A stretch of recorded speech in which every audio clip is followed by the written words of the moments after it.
శ్రీ గణేశ పురాణము ఉత్తరార్ధ భాగము క్రీడాఖండము అధ్యాయము 127 ద్వాపర యుగము గజానన చరిత్ర మరియు సింధూరాసుర్ని పుట్టుక. వ్యాసమహర్షి బ్రహ్మను అడుగుతున్నాడు, చతురనన గణేశుని కథ వివరంగా చెప్పావు, విన్నాను. గణేశుని కథలు విన్న కొద్దీ కుతూహలంగా ఉంటాయి. ద్వాపర యుగంలో ఆ స్వామికి గజాననుడు అని నామం ఎలా కలిగింది? మూషికము ఆ స్వామికి ఎలా వాహనమైంది? నా సందేహాలు తీర్చేందుకు నువ్వే సమర్థుడవు కాబట్టి అన్ని విషయాలు వివరంగా చెప్పు అన్నారు. బ్రహ్మదేవుడు ప్రత్యుత్తరమిస్తున్నాడు. వ్యాసమునీంద్ర, వినాయకునికి సంబంధించిన కథలు చెప్పమని అడిగినవారు, చెప్పినవారు, విన్నవారు తరిస్తారు. ద్వాపరయుగంలో గజాననుడేమిటి చేశాడో, ఎలా ఎర్రటి వర్ణం 4 భుజాలు కలిగి ఉన్నాడో, మూషిక వాహనుడెలా అయ్యాడో ఆ వివరాలన్నీ నీకు చెబుతాను, విను. ఒకనాడు శంకరుడు యాదృచ్ఛికంగా బ్రహ్మలోకానికి వెళ్ళాడు. ఆ సమయాన నిద్రిస్తున్న బ్రహ్మను మేల్కొలిపాడు. నిద్రాభంగమైన కారణం చేత కోపం వచ్చి బ్రహ్మ బిగ్గరగా ఆవులించాడు. బ్రహ్మ ఆవులింత నుండి ఘోరమైన ఆకారం గల ఒక పురుషుడు పుట్టాడు. వెంటనే వాడు భయంకరంగా అరిచాడు. వాడు పెట్టిన పెడబొబ్బకు ద్వీపాలు, పర్వతాలు, సముద్రాలతో కూడిన భూమి కంపించింది. దిక్పాలకులు గజగజలాడారు. భూమిని మోస్తున్న శేషుడు భయపడి విషం కక్కుకున్నాడు. కొండలు బద్దలయ్యాయి. భూతజాలం యావత్తు భయభ్రాంతమైంది. ఆ మహాశబ్దం త్రిలోకవాసులకు కల్పాంత ప్రళయధ్వని వలె వినవచ్చింది. బ్రహ్మాండం బద్దలై తలపై పడుతుందా అన్నంతగా భయంతో చలించారు 3 లోకాల వాళ్ళు. వాడి దేహం నుంచి వెలువడిన సువాసన 3 లోకాలకు వ్యాపించింది. వాడి దేహం నుండి వెలువడిన ఎర్రని కాంతి దిక్కులన్నింటినీ నింపివేసింది. అది చూసి బ్రహ్మ ఆశ్చర్యపోయాడు. ఏమి దేహఛాయ వీడిది? మరో మన్మధుడు పుట్టాడా? వీడి అందం చూసి కాముడు కూడా సిగ్గు చెందుతాడు అని నివ్వరపోయి, ఔరా, నీవెవడవు? ఎక్కడి నుంచి వచ్చావు? ఏమి పని మీద వచ్చావు? నీ పుట్టుపూర్వోత్తరాలు ఏమిటి? నువ్వు ఏమి చేస్తూ ఉంటావు? అన్నీ వివరంగా చెప్పు అని వాడిని ప్రశ్నించాడు. అంతా ఆ పురుషుడు, తండ్రి, అనేక బ్రహ్మాండాలను సృజించిన నీవెవడని నన్ను అడుగుతున్నావా? నీ ఆవులంత నుంచి పుట్టిన వాడిని నేను. నీవు నన్ను గుర్తించలేదంటే నాకు ఆశ్చర్యంగా ఉంది. నేను నీ పుత్రుణ్ణి కాబట్టి నాకు సముచితమైన పేరు పెట్టు. నాకు తినడానికి ఆహారం ఇవ్వు. నేను చేయవలసిన కార్యమేమిటో చెప్పు అని అడిగాడు. బ్రహ్మ ఆలోచించి, నువ్వు ఎర్రని దేహంతో పుట్టావు కాబట్టి నీ పేరు సింధూరుడు. నువ్వు 3 లోకాలను ఆకర్షిస్తావు. నువ్వు క్రోధంతో ఏ వ్యక్తినైనా ఆలింగనం చేసుకుంటే ఆ వ్యక్తి 100 ముక్కలవుతాడు. పంచభూతాల వలన కానీ, దేవ దానవ యక్ష గంధర్వ నరనాగుల వల్ల కానీ, ఇంద్రాలి లోకపాలకుల వల్ల కానీ, కాలుని వల్ల కానీ, పగలు కానీ రాత్రి కానీ సింధూరా నీకు ఎట్టి భయము ఉండదు. ఈ 3 భువనములలో నీకు ఇష్టమైన చోట నువ్వు ఉండవచ్చు అని వాడిపై వరాలు కురిపించాడు. బ్రహ్మ ఇచ్చిన వరాలకు పొంగి సింధూరుడు సంతోషంతో పెద్దగా అరిచాడు. వాడి అరుపుకు 3 లోకాలు అదిరిపడ్డాయి. లోకపాలకులు భయకంపితులయ్యారు. బ్రహ్మాండ నాయక, చతురానన, నీ అమృత వాక్కు వలన నాకు అమృతత్వం కలిగింది. ఈ విశ్వానికి సృష్టికర్తవు, పాలకుడవు, లయకారకుడవు. 3 గుణాలు నీలోనే ఉన్నాయి. నువ్వు నిద్రిస్తే సమస్త లోకాలు నిద్రిస్తాయి. అప్పుడు అంతటా అంధకారం అలుముకుంటుంది. నా మహాభాగ్యం ఏమని చెప్పను? తపోదాన వ్రతాలు లేకుండానే కేవలం నాపై పుత్రవాత్సల్యంతో నువ్వు ఐచ్ఛికంగా నాకు వరం ప్రసాదించావు. ధన్యుడను అని పలికి బ్రహ్మకు నమస్కరించి ప్రదక్షిణలు చేసి భూలోక పర్యటనకు బయలుదేరాడు. దారిలో వాడికో అనుమానం వేసింది. అవును, నేను తపస్సు కానీ, ధ్యానం కానీ, జపం కానీ ఏమీ చేయలేదు. స్వాధ్యాయం అసలే చేయలేదు. కానీ విధాతను ప్రసన్నం చేసుకునే ఏ ఇతర కార్యాలు కూడా చేయలేదు. అతడే తనంతట తానే నాపై వరాలు గుప్పించాడు. ఇవన్నీ వాస్తవమేనా? ఆ వరం పితామహునిపైనే ప్రయోగిస్తే వరం ఎంతవరకు వాస్తవమో తేలిపోతుంది కదా అన్న దుష్టబుద్ధి కలిగి బ్రహ్మ దగ్గరకు తిరిగి వచ్చి తన బాహువులు చాపి అతన్ని కౌగలించుకోపోయాడు. బ్రహ్మ నిర్ఘాంతపోయి, ఒరే ఆగు, నేను నీకు పుత్రవాత్సల్యంతో ఇచ్చిన వరాలు నువ్వు నా మీదే ప్రయోగించాలని చూస్తావా? దుర్మార్గుడా, పాముకు పాలు పోస్తే విషమే పుడుతుంది. నీలో ఈ దుష్టభావం కలిగింది కాబట్టి నువ్వు రాక్షసుడు అవుతావు పో. పరమాత్మ సింధూర వర్ణంతో గజానుగా అవతరించి సింధూరుడవగు నిన్ను సంహరిస్తాడు అని శపించి వాని బారి నుంచి తప్పించుకుని పారిపోయాడు. వాడు క్రోధావేశంతో వెంటాడి బ్రహ్మను కానక తిరుగుముఖం పట్టాడు. భయవిఫలుడైన బ్రహ్మ వైకుంఠానికి పరుగు తీశాడు. 127వ అధ్యాయం సమాప్తం.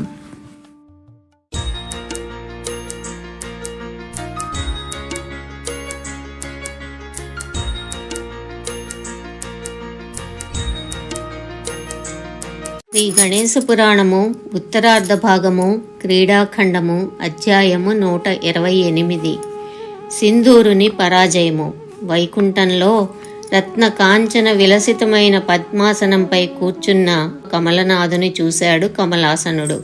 కలవరపడుతూ ఆయాసపడుతూ వెలవెలబోతున్న ముఖంతో భయంతో వణికిపోతూ వస్తున్న బ్రహ్మను సాదరంగా ఆహ్వానించి ఆలింగనం చేసుకుని తన సరసన కూర్చోపెట్టుకుని ఆకాశమును అంధకరించేటంత పెద్ద శిరస్సుతో బ్రహ్మను వెంటాడుతూ వస్తున్న దైత్యుణ్ణి గమనించి, చతురాననా, వేడి నిట్టూర్పులు విడుస్తూ ఎందుకంతగా కలవరపడుతున్నావు?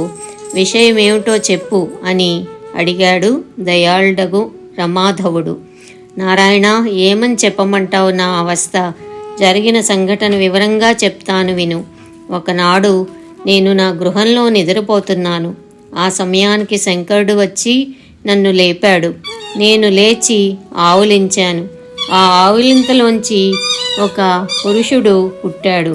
మన్మధుని మించిన వాడి అందం, వాడి దేహం నుంచి ఉత్పన్నమవుతున్న పరిమళం, చూడముచ్చటైన వాడి ఎర్రని దేహకాంతి చూసి వాడికి సింధూర్డని నామకరణం చేసి పుత్రవాత్సల్యం పురస్కరించుకొని వాడికి అనేక వరాలిచ్చి చివరికి వాడు ఎవరిని ఆలింగనం చేసుకుంటే వాడు భగ్గున మండిపోతాడన్న వరం కూడా ఇచ్చాను.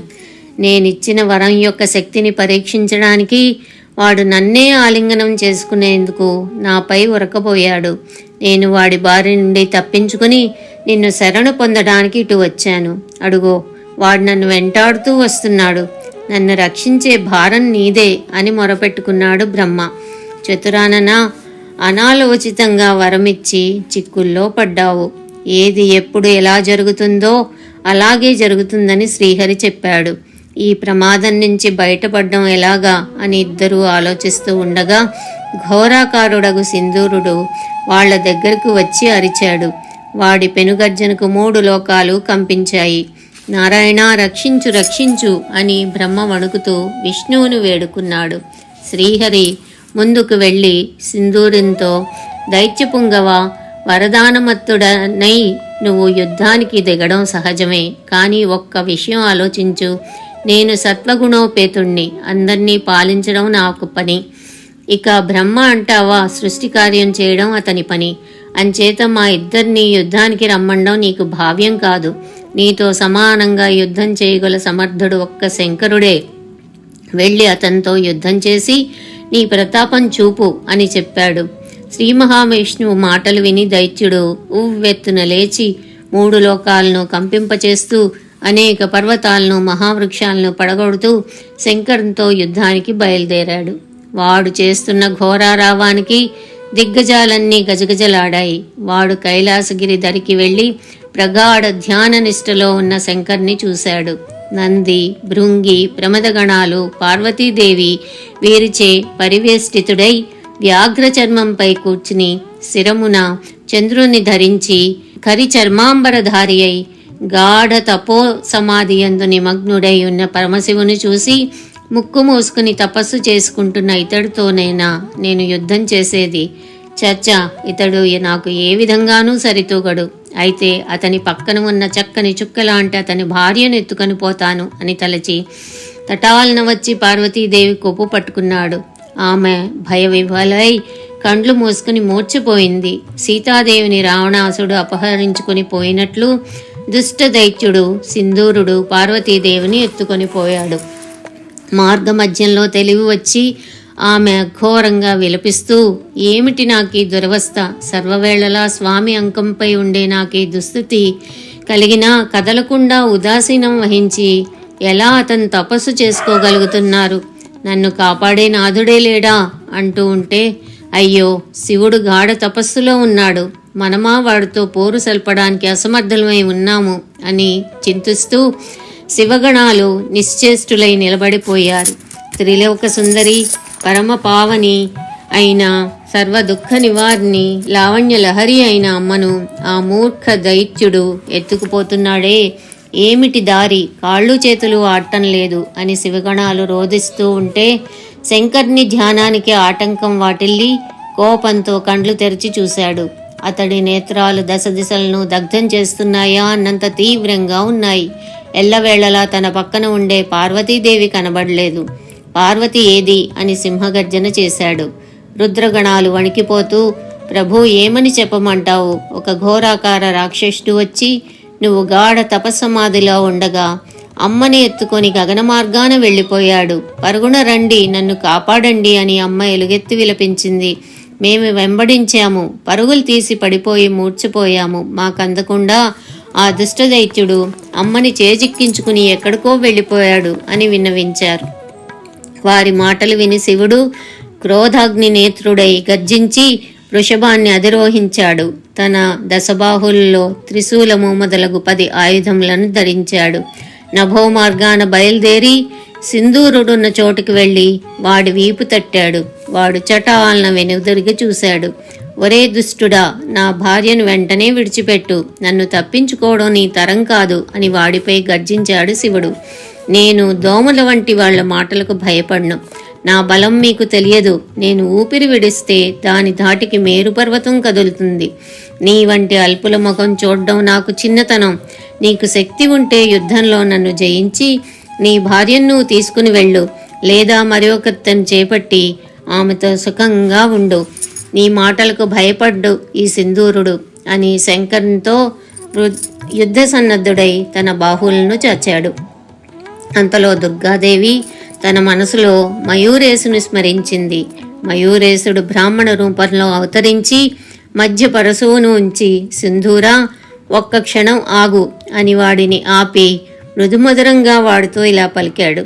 త్రిలోక జనని అయిన గౌరీదేవిని నా దగ్గర ఉండని, నువ్వు శంకరునితో యుద్ధం చెయ్యి, మీ ఇద్దరిలో ఎవరు గెలుస్తే అతను ఆమెను చేపట్టవచ్చు.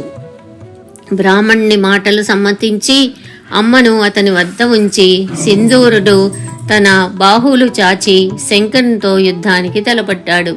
శంకరుడు వాడి బాహుబంధమును అందకుండా అదృశ్యుడై వాణ్ణి పరశువుతో కొట్టాడు. వాడి శక్తి క్షీణించిపోయింది. ద్విజశ్రేష్ఠుడు సింధూరంతో, నీకు శంకరునితో యుద్ధం శ్రేయస్కరం కాదు, అమ్మ మీద ఆశ వదులుకొని ఆమెనిక్కడ విడిచిపెట్టు, నా మాట విని స్వగృహానికి నీవు మరలిపో, లేదా శంకరుడు నిన్ను భస్మీపట్లం చేసివేస్తాడు అని హితవాక్యాలు పలికాడు. ద్విజుని పలుకులు మన్నించి అమ్మను అక్కడ విడిచిపెట్టి సింధూరుడు వెళ్ళిపోయాడు. పార్వతీదేవి, ద్విజోత్తమా, నన్ను కాపాడిన నువ్వు ఎవరివి? నీ దివ్యకాంతి, నీ ముఖవర్చస్సు చూస్తే నువ్వు సాధారణ బ్రాహ్మణుడివి కావని నాకు అర్థమైంది. నువ్వు నన్ను ఆ దుష్టుడి బారి నుంచి తప్పించావు అని పలికింది. అమ్మా, నిన్ను ఆ శంకరుడే కాపాడాడు అని చెప్పి కస్తూరి తిలకాంచిత ముఖ పద్మంతోనూ, దిక్కుల్ని కాంతివంతం చేస్తే కర్ణకుండలములతోనూ, వివిధ ఆయుధములతో విరాజిల్లుతున్న దోర్దండ దశకములతోనూ, కంఠముననున్న శేషుని మణిప్రభతో ప్రకాశిస్తూ మయూరేశుడు జగదంబ పార్వతీదేవి ముందు సాక్షాత్కరించాడు.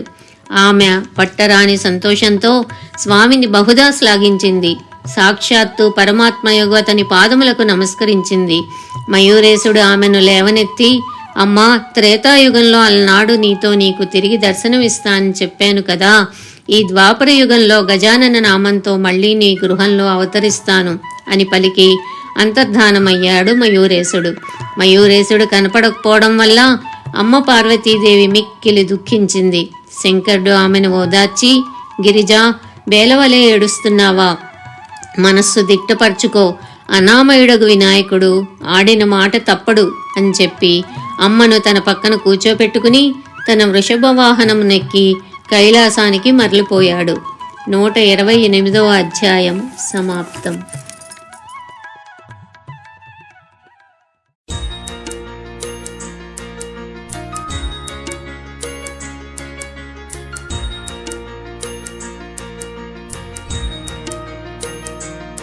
శ్రీ గణేశ పురాణము ఉత్తరార్ధ భాగము క్రీడాఖండము అధ్యాయము 129. గౌరీ కథ.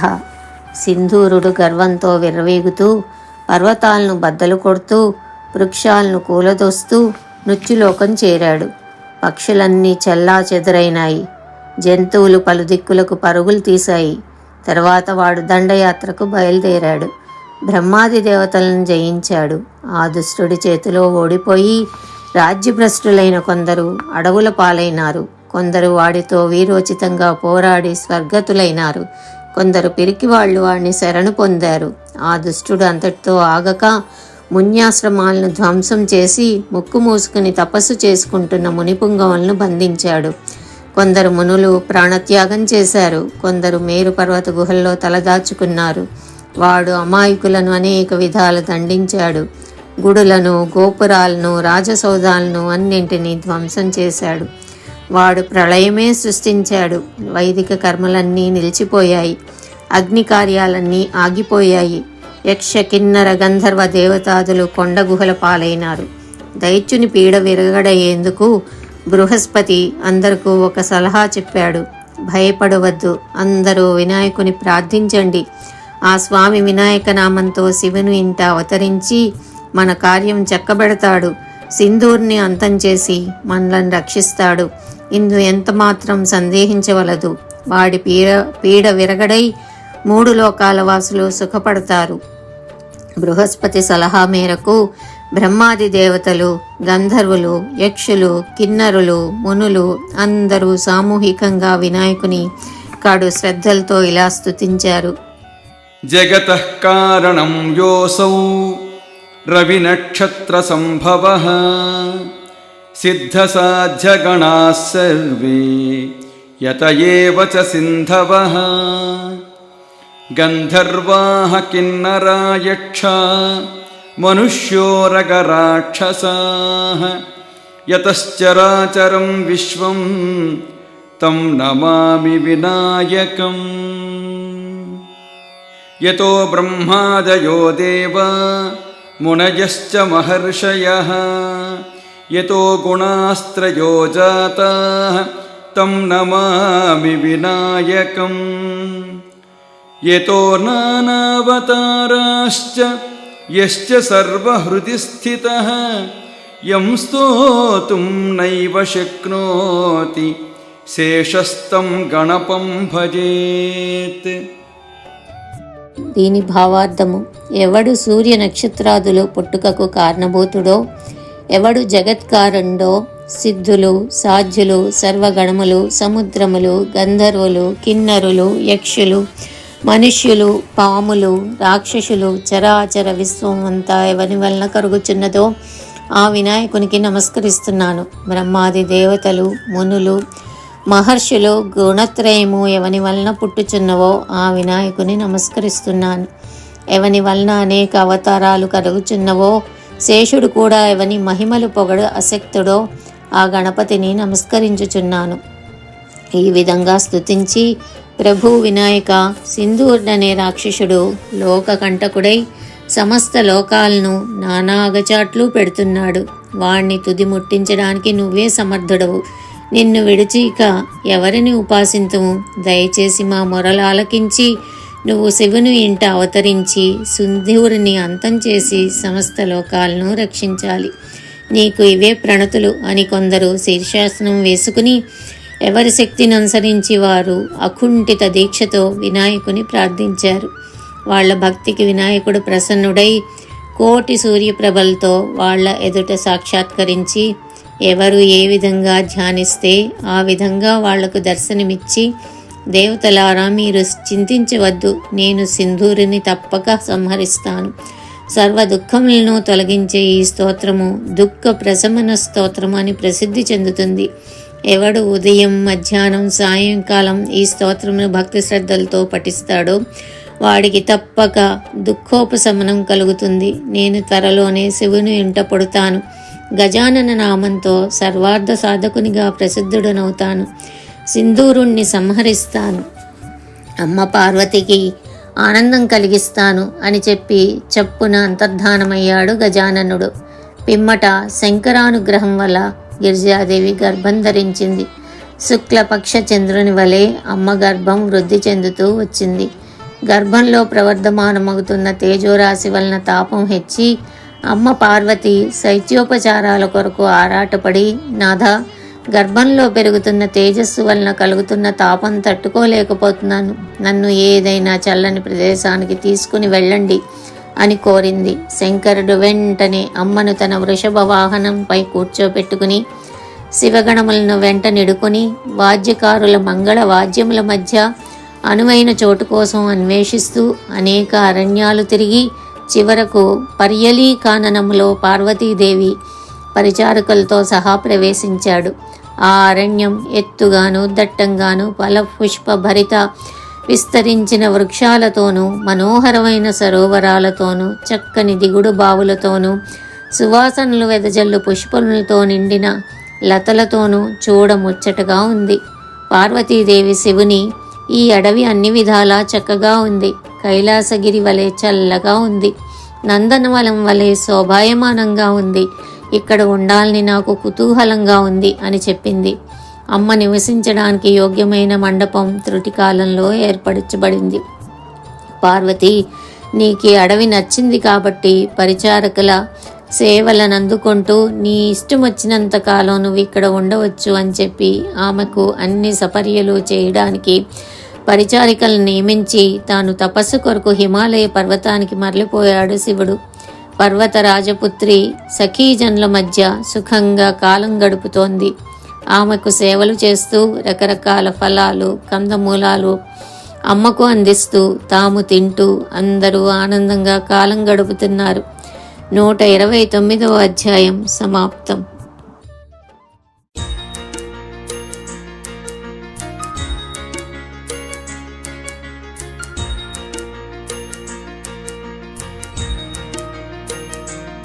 శ్రీ గణేశ పురాణము ఉత్తరార్ధ భాగము క్రీడాఖండము అధ్యాయము 130. గజానన ఆవిర్భావము. నవమాసాలు నిండాక నగరాజపుత్రి ఒక శుభముహూర్తాన మగ శిశువుని ప్రసవించింది. ఆ బాలుడు కిరీట కేయూరాలు ధరించి కోటి సూర్యప్రభలతోనూ చతుర్బాహువులతోనూ 4 చేతులతో వరుసగా పరశువు, కమలము, అక్షమాల, మోదకము పట్టుకుని మెడలో ముత్యాల హారము ధరించి చంద్రబింబంబోలు అందమైన మోముతో పగడం వంటి ఎర్రనైన పెదవులతో చిరు గజ్జలతో విరాజిల్లుతున్న గుల్ఫములతో ధ్వసాంకుశ పద్మ చిహ్నములు గల పాదపద్మముల కింది భాగంతో శిరసును దాల్చిన చంద్రవంకతో కోటి చంద్రుల వెన్నెలలు వెదజల్లుతూ కాంతితో ప్రకాశిస్తూ ఉన్నాడు. ఆ తేజోమూర్తిని చూసి పార్వతీదేవి గగుర్పాటు చెంది కన్నులు మిరిమిట్లు గొలిపే ఆ తేజోమూర్తితో నువ్వు ఎవరవు అని అప్రయత్నంగా చేతులు జోడించింది. అమ్మా, కలవరపడకు, నేను గణేశుడను. అనేక బ్రహ్మాండములను పుట్టించేవాడను నేనే. దేవతలకు కూడా లెక్కింప సఖ్యము కాని అవతారములు నావి. నా ఇచ్ఛామాత్రంననే నేను సృష్టి స్థితి లయములు చేస్తాను. ఈ విశ్వమును నడిపించువాణ్ణి నేనే. ఓ శివాని, తొల్లి త్రేతాయుగంలో నీ ఇంట వెలిశాను. అనేక అద్భుత చర్యలు చేసి సింధు అనే రాక్షసుణ్ణి అంతం చేశాను. నాడు నా పేరు మయూరేశుడు. అప్పుడు నాకు 6 చేతులు, తెల్లని వర్ణం ఉన్నాయి. తిరిగి ద్వాపర యుగంలో నీ ఇంట అవతరిస్తానని నీకు నాడు ఇచ్చిన మాట ప్రకారం సింధూరుని కడతీర్చుటకు నీకు పుత్రునిగా పుట్టాను. బ్రాహ్మణ రూపంలో కనపడి నిన్ను సింధూరుని బారి నుంచి తప్పించాను. నీ కడుపున పడుతానని అలనాడు నీకు నేను మాట ఇచ్చాను. జ్ఞాపకం ఉందా తల్లి? లోకమాత, నిన్ను సేవించుకుందుకు నీ ఇంట అవతరించాను. ఇచ్చిన మాట నిలబెట్టుకున్నాను. సింధూరును సంహరించి భూభారం తగ్గిస్తాను. గజానన నామంతో వ్యవహరింపబడుతూ భక్తుల కోరికలు తీరుస్తాను అని పార్వతీదేవితో వివరంగా చెప్పాడు గజాననుడు. పార్వతీదేవికి జరిగిన సంఘటనలన్నీ గుర్తు వచ్చి ఆమె ఎంతో సంతోషించింది. పిదప గౌరీదేవి దేవేశుడు, విఘ్నేశుడు, విఘ్ననాశకుడు అయిన విరాట్ స్వరూపుని ఇలా స్తుతించాడు. ప్రభు, నీవు నిర్వికల్ప చిదానంద ఘన స్వరూపుడవు, పరబ్రహ్మవు, నిరాకారుడవయ్యును భక్తుల కోర్కెలు తీర్చి వారిని ఆదుకొంటకు ఆకారం ధరిస్తావు. గుణభేదములు బట్టి విభిన్న రూపాలు ధరిస్తావు. అణురూపుడవు, మహద్రూపుడవు నీవే. అవ్యక్తుడవు, వ్యక్తరూపుడవు, గుణత్రయ స్వరూపుడవు, బ్రహ్మ విష్ణు రుద్రేంద్రాది దేవతలకు సైతం అగోచరుడవు. నా భాగ్యవశమున నాకు పుత్రునిగా జన్మించావు. నీ దివ్య దర్శనం నాకు కలిగింది. నీ నుండి నాకు ఎడబాటు లేకుండేటట్లు నన్ను అనుగ్రహించు. ఇలా గౌరీదేవి స్తుతిస్తూ ఉండగా స్వామి రూపాంతరం చెందారు. 4 భుజములు దాల్చి శిరస్సున చంద్రవంక ధరించి శుండాదుండంతో విరాజిల్లుతూ అనేక భూషణములు వక్షస్థలమున చింతామణి ధరించి పరిమళోపేత దివ్య గంధమును మైపూతగా పూసుకొని దివ్యాంబరములు ధరించి సిద్ధి బుద్ధులతో కూడా ప్రత్యక్షమై బాలుని వలె రోదిస్తూ ఆమెకు కనబడినాడు.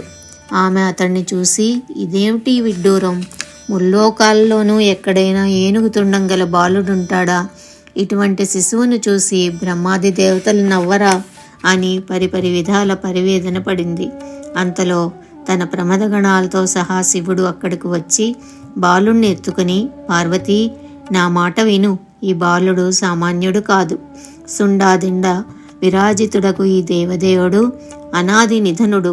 4 వేదములు, సకల శాస్త్రములు, మునులు, దేవతలు ఎవణ్ణి సంపూర్ణంగా వర్ణించలేవో, ఎవడు ఈ ప్రపంచమునకు రూపుదిద్దెనో, ఎవడు సకల కార్యాలను సమర్థంగా చక్కబెట్టగలడో, ఎవడు బ్రహ్మాండకారకుడై అందు అంతర్యామిగా ఉంటాడో, ఎవడు 4 యుగాల్లో 4 రకాల రూపాలు ధరిస్తాడో, అనగా కృతయుగంలో దశభుజధారి అయి వినాయక నామంతో విలసిల్లాడో, త్రేతాయుగంలో శుక్రవర్ణంతో షడ్భుజోపేతుడై మయూరేశ్వర నామంతో విఖ్యాతుడై సింధుదైత్యుని సంహరించి లోకరక్షణ గావించాడో, ఇప్పుడు ద్వాపరయుగంలో సింధూర వర్ణంతో చతుర్బాహులతో శోభిల్లుతూ మూషిక వాహండై గజానన నామాఖ్యుడై లోకకంటకుడైన సింధూరుని సంహరించి భూభారం తగ్గించి దేవతలకు, రాజులకు, మునులకు రక్షణ కల్పించనున్నాడో, ఆ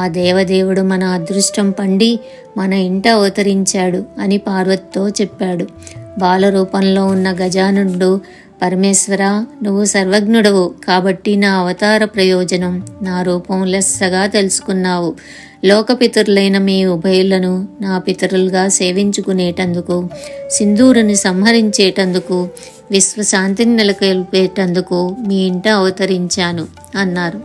తండ్రి, ఒక్క విషయం, నాపై అపరిమితమైన భక్తి ప్రపత్తులు కలవాడు, నన్నే సదా ధ్యానిస్తూ ఉండే వరేణ్యుడనే ఉత్తమునకు జ్ఞానబోధ చెయ్యాలి. అంతేకాదు అతన్ని నేను అపాయం నుండి రక్షించాలి. అతడు వేద ధర్మ ప్రవర్తకుడు, దేవ బ్రాహ్మణులయందు భక్తి, అతిథి పూజయందు అనురక్తి గల గుణ సంపన్నుడు, పంచయజ్ఞకర్త, పురాణ శ్రవణాసక్తుడు, సత్యవంతుడు, శుచిమంతుడు. అతని భార్య పుష్టిక, ధర్మపరాయణురాలు, పతివ్రత లలామ. ఆ దంపతులు నా నిమిత్తం పుష్కర కాలం ఘోర తపస్సు చేశారు. ప్రస్తుతం వాళ్ళు చాలా అపాయంలో ఉన్నారు. వారికి పుట్టిన పుత్రుణ్ణి నేను రాక్షసుని బారి నుంచి రక్షించాలి. నన్ను తక్షణమే అక్కడకు తీసుకుని వెళ్ళాలి అని శివునితో చెప్పాడు. ఆ మాటలకు శివుడు ఎంతో సంతసించాడు, అనేక విధాల స్తుతించాడు. 130వ అధ్యాయం సమాప్తం.